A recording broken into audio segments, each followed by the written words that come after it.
হাতিয়ার মানুষ চাইলে ইলেকশন করব না আমরা করব না।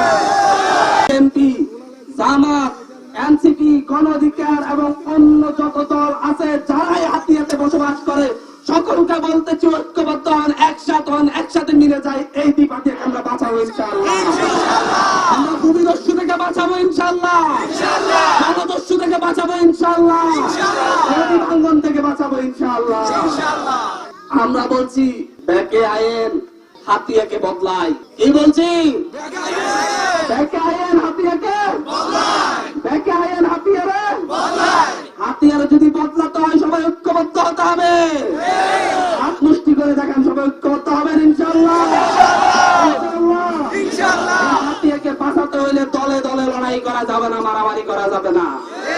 এই হাতিয়াকে যদি আরেকবার হাতিয়ার ফেল করে, এই হাতিয়ার মানুষ যদি আরেকবার সংঘাতে জড়ায়, তাহলে এই হাতিয়ার মানুষের আর মুক্তি মিলবে না, হাতিয়ার মানুষের সত্যি আর মুক্তি মিলবে না যদি আবার সংঘাতে জড়ায়।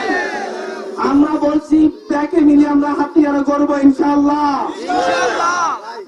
আজকে এখানে এসেছি কোন নির্বাচনী জনসভা করতে নয়, যদিও আমার সামনে সাপ্তাহ করে দিয়ে দেওয়া হয়েছে, আমাকে আমার দল থেকে আমাকে হাতিয়াতে নমিনেশন দেওয়া হয়েছে ইলেকশন করার জন্য।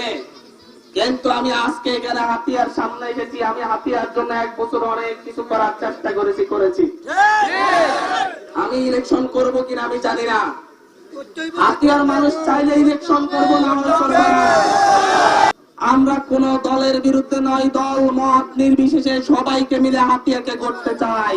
এজন্য আমরা স্লোগান তুলেছি ব্যাকে আইন মিলি যাই, জীব বাঁচাবার শেষ লড়াই। সবাই আসেন, ব্যাকে আইন মিলি যাই, আবার বলি ব্যাকে আইন মিলি যাই, জীব বাঁচাবার শেষ লড়াই।